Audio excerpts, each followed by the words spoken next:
Kia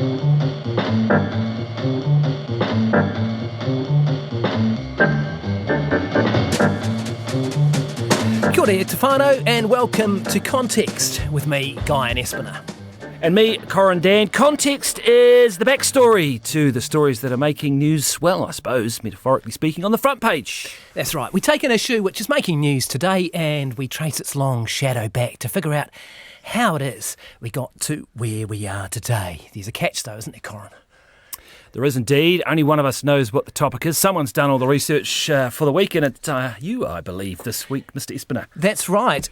So today we are going to talk about asset sales. Now, I love this subject, and this is the last show for the season. It's one of my...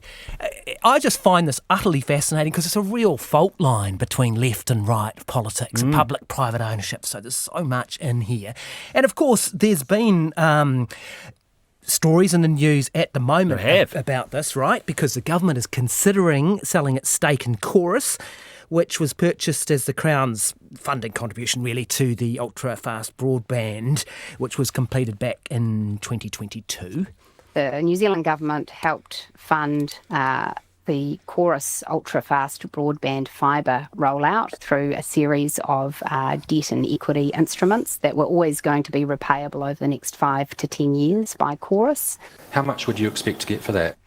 Well, look, I'm not going to make a market-sensitive prediction on that. I want to get as much as possible. Of course she does. Debt and equity instruments, I mean, it's a bit technical. It's not strictly an asset sale, is it? But it would be selling out. Well, it's a very interesting question there, isn't it? Yeah, would you say... Well, you might be better placed than me. Do you... Well, no, I asked Chris Hipkins about this. I think that it's clearly an asset, isn't it? Because it's got value and somebody wants to buy it. But it's not in the same sense that they have some sort of control over Chorus, in the sense they don't actually have any shares. So I was trying to think, is it like, the ACC or the Cullen Fund, they own big, massive chunks in all sorts of companies and they're selling them and recycling them all the time. I suppose you could argue it's a bit like that, but it clearly is an asset of sorts. Yeah, that's right. So you've got the Crown wanting to sell out of their position in this context. And on the other side of the equation, you've got New Zealand First Senior Cabinet Minister Shane Jones talking about renationalising the gentailers in a big energy market shake-up.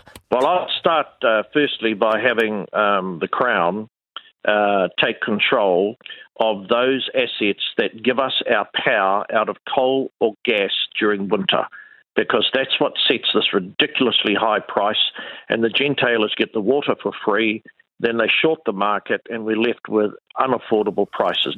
He's got a great delivery. He's probably speaking to you at that point, is he? I think he was, actually. It was pretty interesting, wasn't it, that he was out there having a big flick on that, and then it was only a couple of weeks later they came up with their plans. It was a bit of a dead squid, really, wasn't it, that plan? Funnily enough, it did not include renationalising the power companies. No, it didn't. And so, look, there's lots of context here. You'll hear stories about whether it's a good idea to sell Kiwi Bank, TVNZ. We had Shane Curry from the Herald, he's a media writer for the New Zealand Herald, recently speculating that Andrew Barclay, who's the new TVNZ chair, and he's a former Goldman Sachs MD, that maybe he could be the sort of deal maker who might sell TVNZ. So, there's a lot of context here, and I thought it might be really interesting to get into what we used to own and what we've sold, and why it's been such a massively controversial issue in New Zealand politics. I mean, one asset sale nearly brought down a government. Can you remember what that was in recent times? Oh, yes. That'll be Wellington Airport, won't it? Exactly, is that the one? Exactly, yeah. Winston Raymond What happened Peters. there again? Remind me. You were probably reporting it at the time. I was, actually. That was... it was... the government had a shareholding in that. They sold it to Infratil, didn't they, back in the day, and Winston Peters and his New Zealand First colleagues walked out of Cabinet August 98 and nearly brought down the government. In fact, that Shipley-led government had to struggle on with sort of independent ministers to make it through the term. So that was pretty controversial. And it's played a major role in his career and a major role for this guy.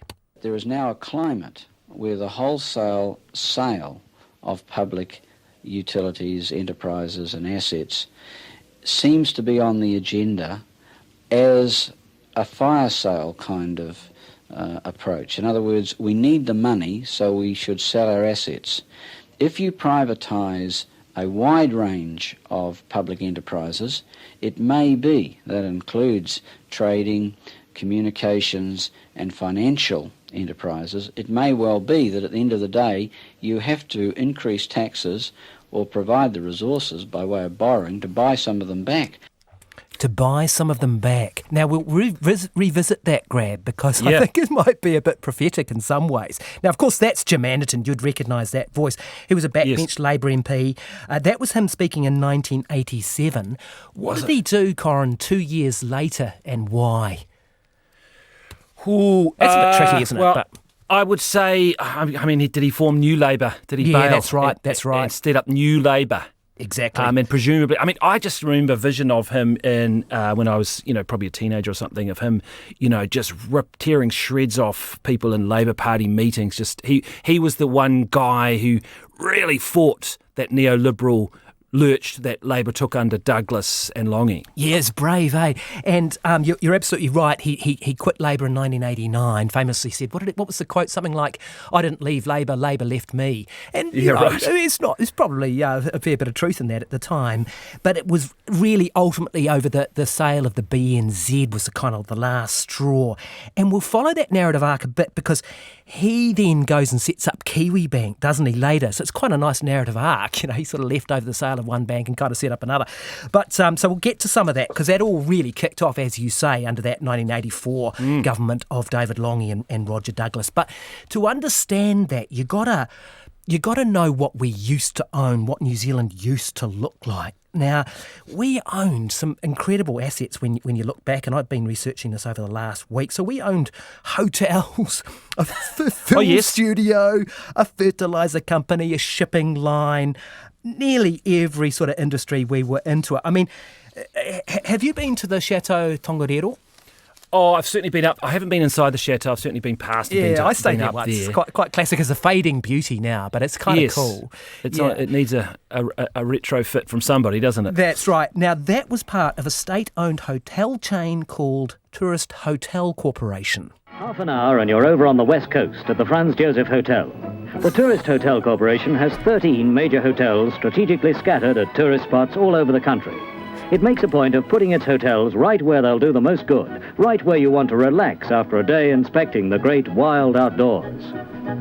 It's so great. How could you resist? And on that ad, you can see them, they're pouring this glass of wine, which looks super dodgy because it's I think it was in the 70s or something.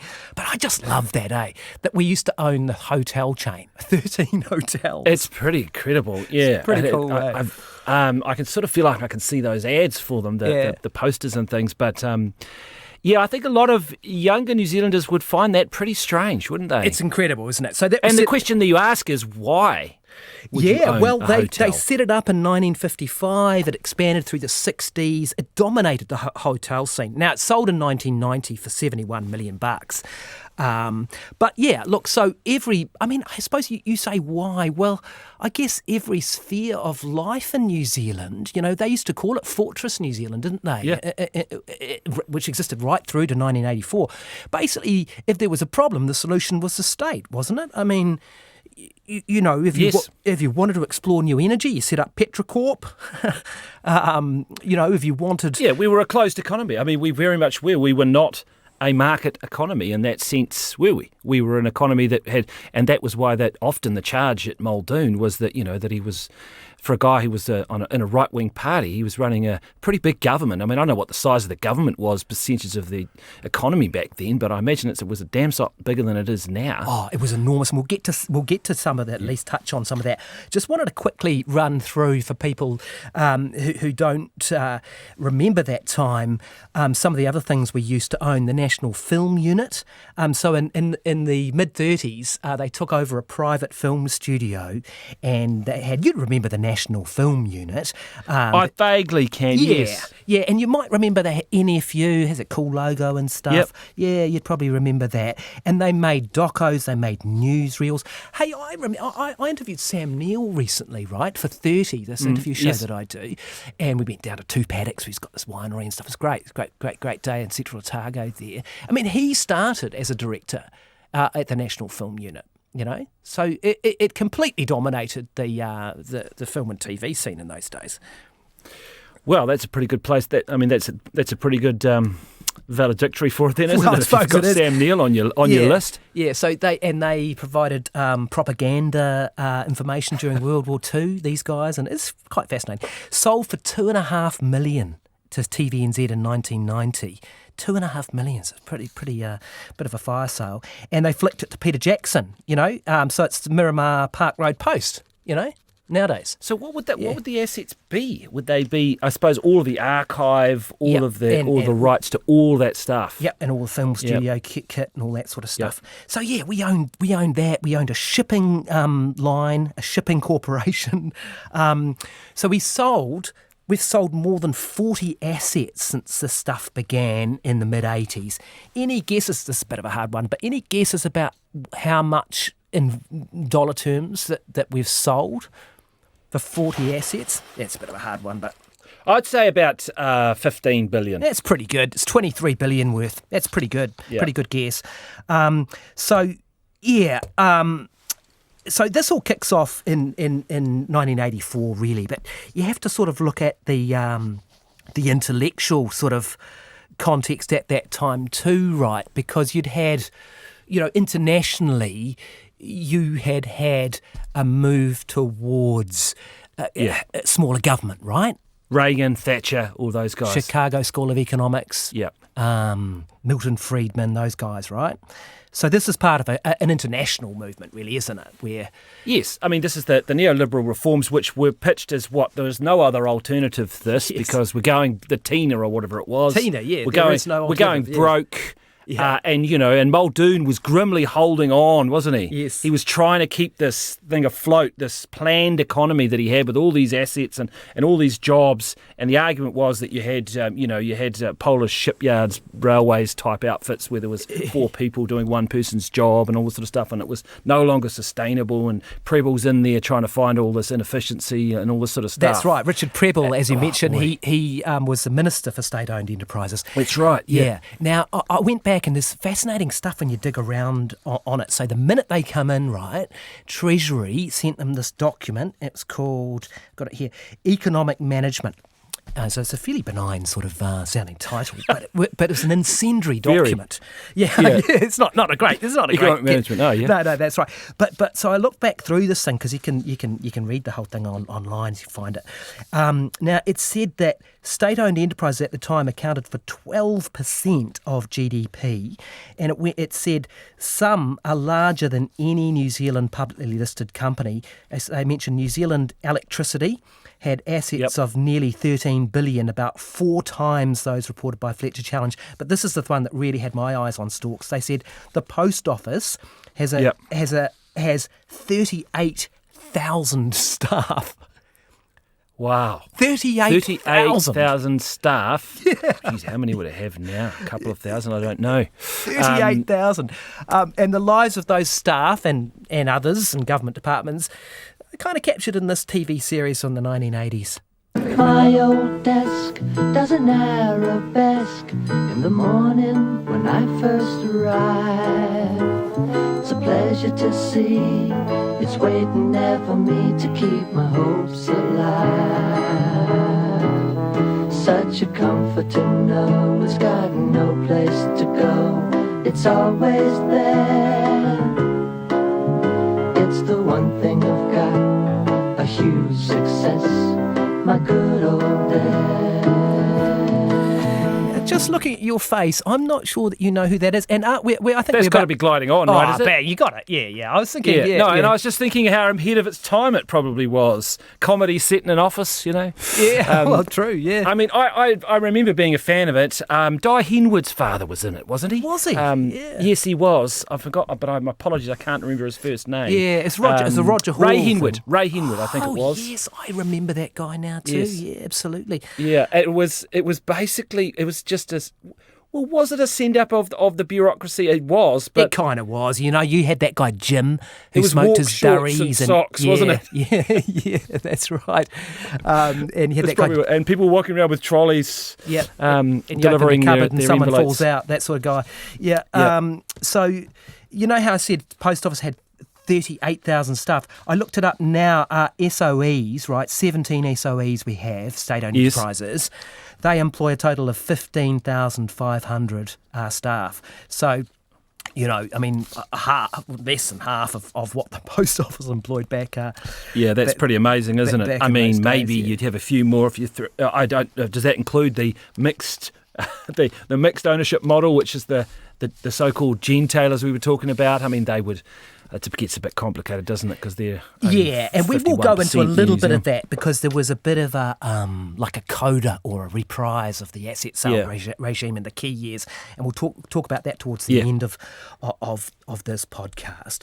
But of course, so in those days too, they had a real problem in that they didn't have any sort of competition. And going back to that economic management document that I'm possibly slightly worryingly obsessed with, having spent some time reading it this week. But it talked about how there was a lack of competition, partly because these state enterprises, right, they had a trading enterprise, but they also had a control and regulatory function. So, for example, they had this thing called the Computer Services Division of the State Services Commission, and it supplied computer facilities to departments, but they also determined which computer services the departments must actually use.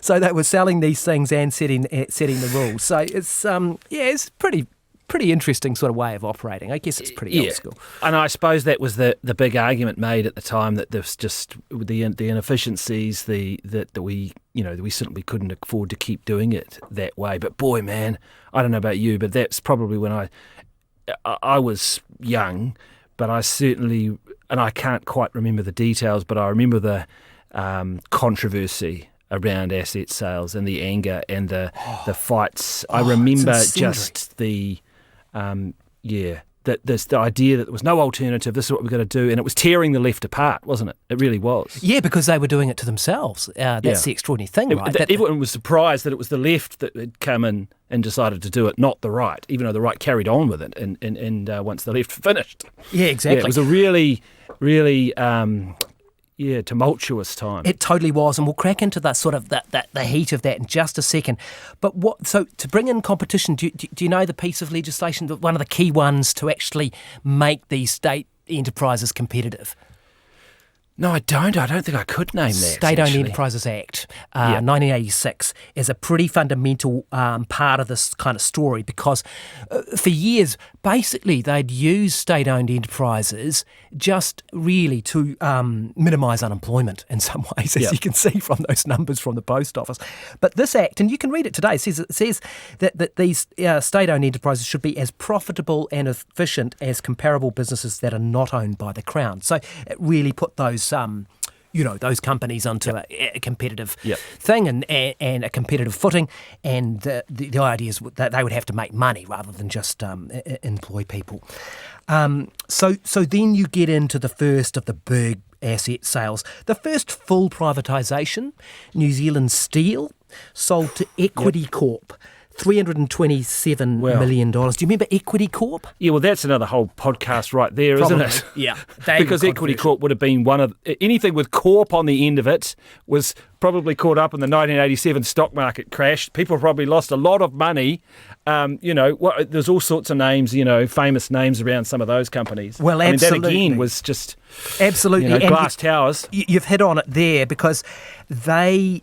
so this sale was announced on October 19, 1987. And I say that date because that was the day before the share market crash. And we got monstered in that 80s. We got hit worse crash. than other countries, didn't we? Because we'd gone so far the other way. It was brutal, yeah. Yeah, because we'd had this pent-up demand, this closed economy, and then we piled into the share market. Actually had a bit of a and look mums at and this. dads piled in too. That was the other thing. Like, it was normal for, just people... This is sort of pre-property investing. This is when people, money... I was in school with... We'd do look at the share prices in our classroom with the newspapers from the day before. It was just... It was everyone was in boots and all. Yeah, yeah, and you say that, and I had a look at some of the numbers, right? So 900,000 New Zealanders at that time And you think there's probably a population of about 3.5 million back then. 900,000 New Zealanders, or 40% of the adult population, owned shares. 160,000 New Zealanders, or 5% of the population, adult population, had shares in Briley investments at the time. Yeah, I mean, and you can think, I've seen the images now of the shareholder meetings for Briley, and they were enormous events, packed out town halls, It was like as you say, that pent up thing when you closed economy, the shackles come off. All of a sudden, I always think of that Dom Negation song. Is it Andy, Making Money Out of Money? You know the song Andy off the front lawn. They're making money out of money. Just a crazy time. You got KZ7. Michael Fay. I mean, the rage. Just on that theme was a lot of it, and you'll get to it, I'm sure, was driven, I think, a lot, wasn't it, because people felt that some of the prices of these assets weren't quite what they should have been, maybe. And I always wonder how difficult it must have been to try and price them properly. Yes. For a small country like New Zealand. Yeah. How do you know you're not getting fleeced? Well, that's right. So what do you reckon was the biggest asset sale in terms of dollar terms? I don't know. Telecom. Yeah, bang on. Yeah. That's absolutely right. Which draws us back to Chorus when you think about it, because that was the old lines company. The hardware part of Telecom which is now Spark. They were split, right? That's right. Yeah. So we'll dive back into that for a second. Let's just delve back into the archive for a sec and listen to how that was reported at that Telecom sale in 1990. The government has sold Telecom for $4.25 billion. The buyers, a consortium put together by merchant bankers Fay Richwhite, are claiming they are the best telecommunications operators in the world, and they'll add greatly to the value of the asset without adding to consumers' costs. The government is priding itself on getting an above-expectations price, which will allow it not only to repay 12% of New Zealand's debt, but also pay for additional education and health expenditure. Yeah, not sure whether that ever happened. You reckon, she's got a beautiful voice, hasn't she? Is that, yeah. You recognise that, eh? Yeah, that's Kim. That's Kim Hill. Yeah, that's Kim Hill. Yep. Yeah, that's Kim Hill in 1990. Wow. So that was $4.25 billion. There was a consortium of American interests, Bell Atlantic and Ameritech, which was later AT&T. So they were the Americans, and then Fay Richwhite was involved. This was deeply controversial at the time. It was. It really huge. I suppose partly, Corin, because it was the first time that a key piece of infrastructure, the landline that you used every day. I mean, these were vital pieces of infrastructure that was sold, and suddenly people just did not expect that or conceive of that being run by the private sector. Do you think that was part of it? Yeah, and I think that's right. You'd argue that it was of strategic importance. It was so fundamental. I suppose it was a time of changing technology. I mean, you and I would have grown up in a time when it was pretty exciting when you had call waiting on the phone, where you could be on the line. You had one phone, you'd have dial up. Someone else rings, you could push the button, and then you could talk to somebody else. This was exciting stuff. You see, and this gets to some of it because, it's probably fair to say that it's true that when you get the private sector involved, you do probably you're going to get innovation. You do, I mean, some people could take issue with that, fine, but largely that seems to be the case because, you did go from waiting 4 to 6 weeks to get a landline set up for a business or a home thing to these services that have been available overseas that you talk about. Remember 0800 numbers, you had voicemail. Do you remember setting up your voicemail and recording your message and stuff? Tally banking, all that sort of stuff. I looked this up. Toll prices came down 60% between 1987 and 1992. Do you remember? Because getting a phone call on Christmas Day from your uncle in Australia was a big deal because it cost so much. That's right. It was a huge expense, it was a big deal. Everyone was running around the house, taking their turn because that was quite a big deal. Yeah, exactly. No, it was an interesting period. And then they did get... I mean, they were still a monopoly, though. And it's extraordinary, isn't it, that they would get that monopoly power until... Who was it? Clear or somebody like that? Bang on, mate. Early 2000s, they got Telstra Clear and Vodafone as players. Do you remember Telstra Clear? Yes, I remember Telstra Clear and I can't. It was tough going. My enduring memory of Telstra Clear is I was setting up my account and I remember, and I was talking to this operator on the other end of the phone. I can still remember it clear as day. You wouldn't think I would remember it, but she told me that Princess Diana had died.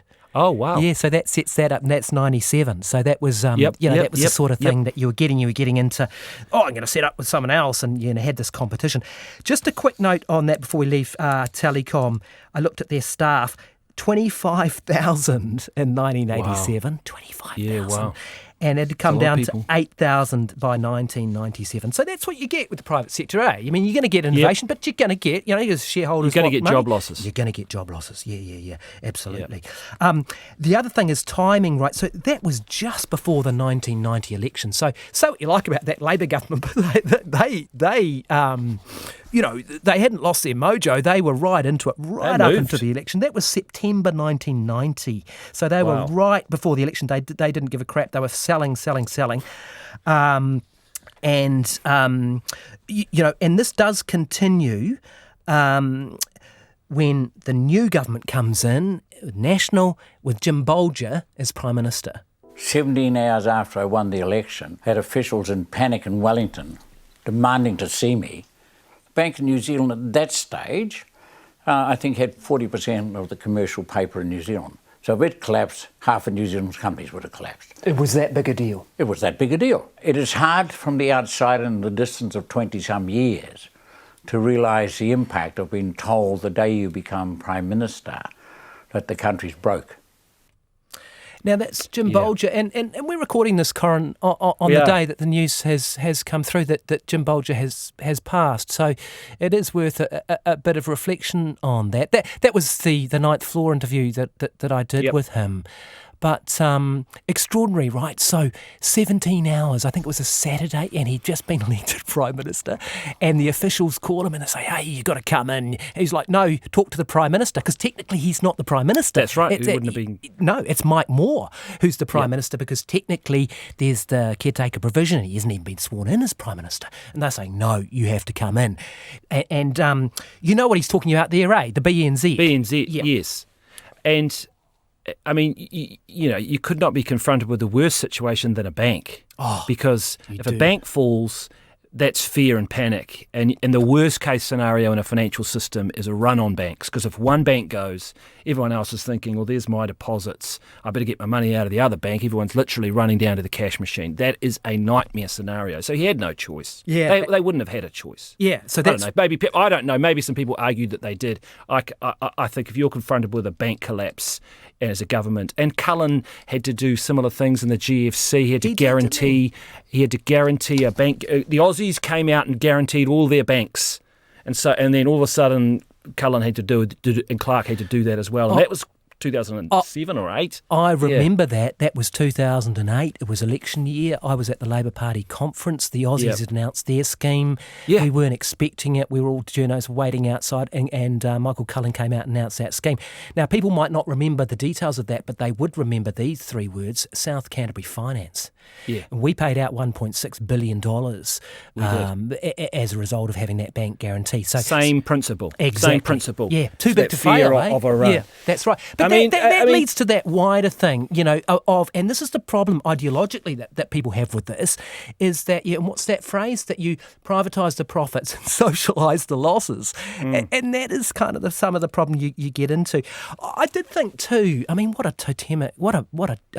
gargantuan figure Jim Bolger was. Yeah.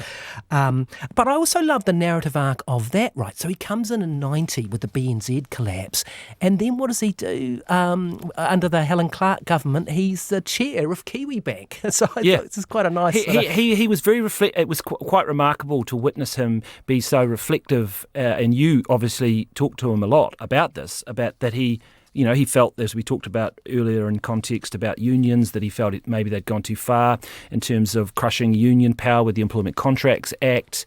I mean, pretty extraordinary for a Prime Minister to take that view rather than sort of defend and, not want to have any, take any blame for anything. I mean, he wasn't that popular at times when he was Prime Minister, was he? But you'd have to feel like his stature and his mana grew and he really did. I fully agree with that, and I love people who change their mind or who say, look, I've thought about this and I was wrong, or we did this and it wasn't quite right, because most politicians just stick to their guns and just, you won't hear Tony Blair saying that, hang on, there weren't WMDs in Iraq and we made a mistake. You just don't hear that, do you? I mean, people are making like a decision like that on BNZ, and that then impacted on those other promises that they made.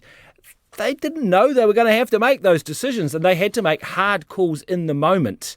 That's probably the hardest thing for a politician to do, knowing that you're going to break a promise and upset a lot of people and your supporters. Absolutely, and it did that collapse, the collapse of the BNZ or the fact that they had to bail it out at that point did lead to all of that stuff, mother of all budgets in 1991 and the benefit cuts and all that, which we've talked about before.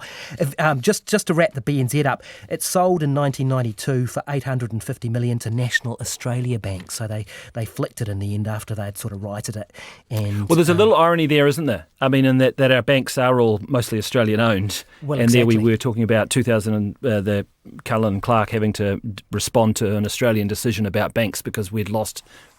We didn't have a choice because they're such big owners of our banks. Exactly, and that's a key part of the asset sale story, isn't it? Yes. And maybe we can wrap that up at the end about what the pros and cons possibly are.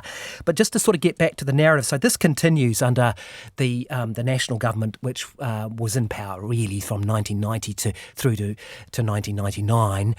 Jim Bolger had 7 years of that government, but these asset sales continued. So you had Timberlands, Export Guarantees Office, New Zealand Rail.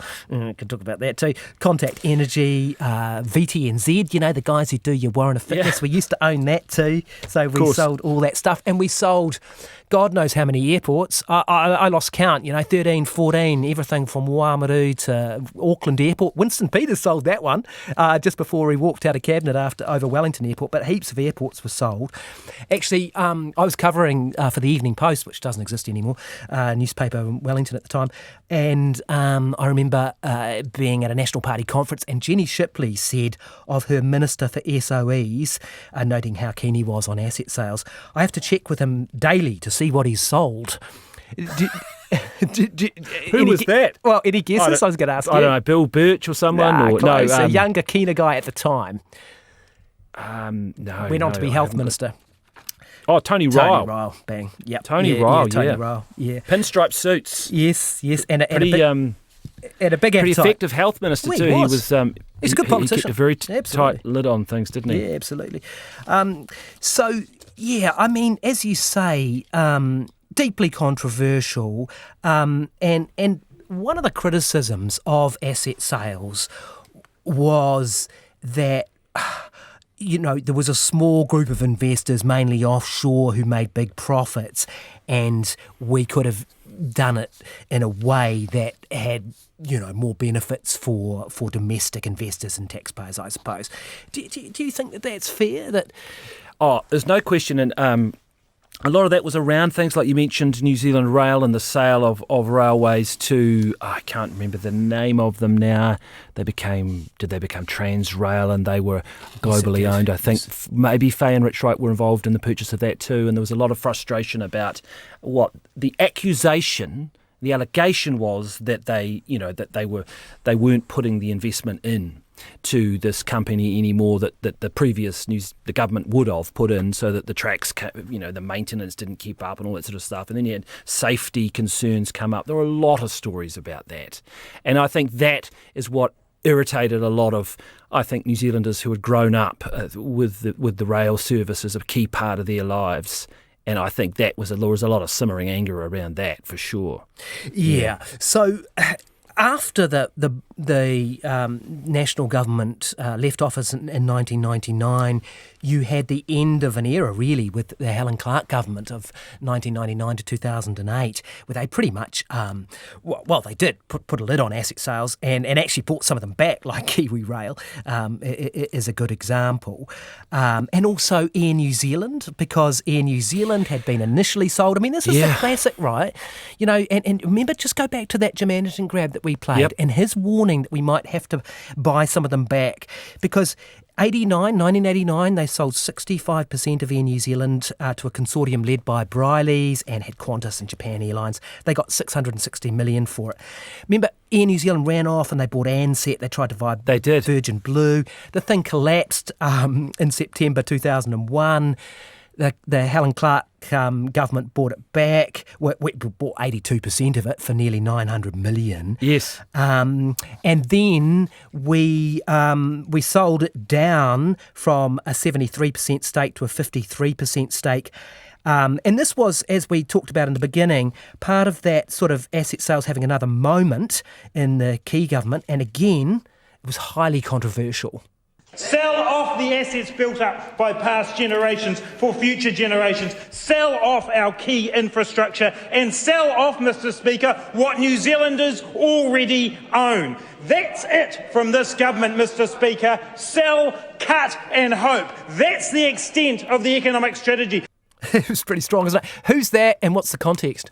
Yeah, that's Grant Robertson, and I'm guessing he's talking about the sell down of the, it was Air New Zealand as well, but it was the energy companies was the big one. Mighty River Power, it was called back then. It's not called that anymore.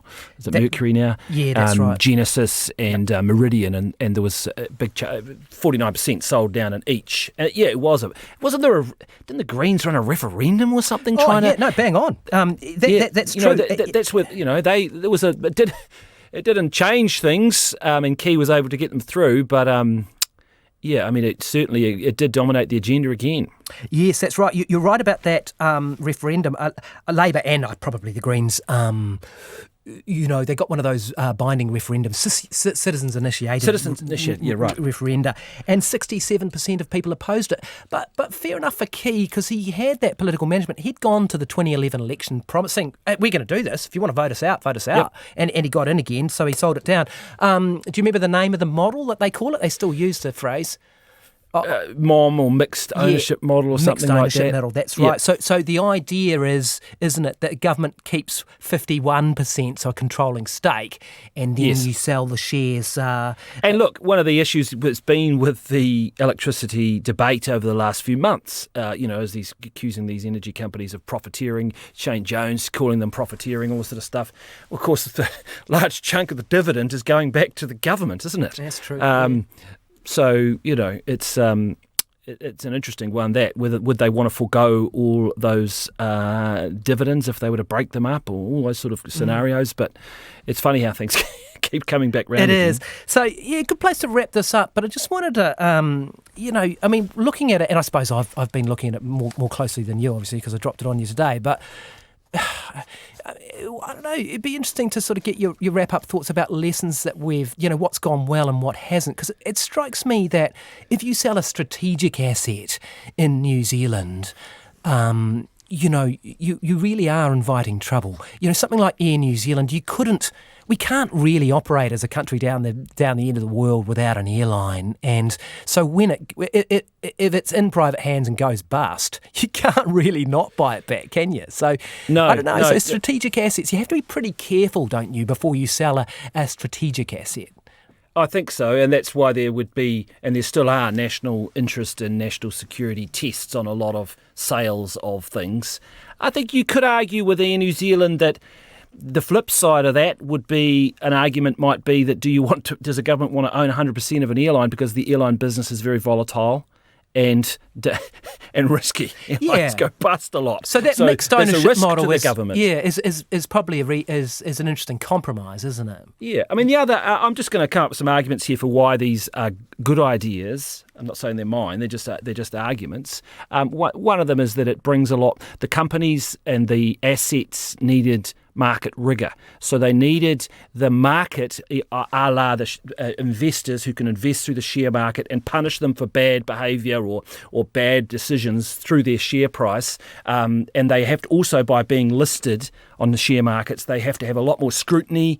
There's a lot more attention to the boards, to the chief executives, accountability. That market rigour is the argument that is the one that probably makes the most sense as to why there's some benefit there, that they should be run better. saying that, come back to the energy companies and this debate around, whether they are best serving New Zealand as they are set up at the moment. And that debate has certainly not been settled at all. And there is all sorts of views on that one, either side. Yeah. And just final thought, I mean, we're not going to get asset sales in this term, largely because of Winston Peters, right? I mean, and it is what it says on the tin, New Zealand first. I mean, he's not going to allow that sort of stuff. So, but I'm just wanting you to cast your mind forward. If they won again and possibly didn't have that constraint in terms of that issue, I mean, they'd be all boots and all, wouldn't they? National and Act. Wouldn't, you could see some more asset sales, couldn't you? I mean, possibly. Might have to update this podcast. There's probably not a lot left to sell. I mean, there's always been talk about, I think it's called Pamu now, which is, the former Landcorp, which is New Zealand's largest farmer. That owns a lot of land. But then does it make sense to be selling, the government that land? I don't know about that. I suppose they would. They could potentially sell down some bigger stakes in the energy companies, but I suppose where's the value there? I think that it's worth remembering that we've sold off all these assets, but at the same time we've got the Cullen Fund and we've got the ACC Fund, and they're both 60, 70, $80 billion worth of assets. They just happen to be in all different sorts of companies and things. We don't really know much about them, but they are. We've built up assets at the same time, albeit in. Maybe we owned Apple and Microsoft or something. I don't know what they are, but it's an interesting way. It's one way of looking at it, saying, well, we do actually have assets sitting there. They're just not those companies. Different from the point I think you make, which is around strategic assets, around airports and those sort of things. And you're right in the sense that your governments have to have a pretty strong role either in ownership or in regulating those, because we can't do without them. Yeah, that's right. All right, good place to leave it. This is an RNZ product, which is 100%. We are 100%, yes.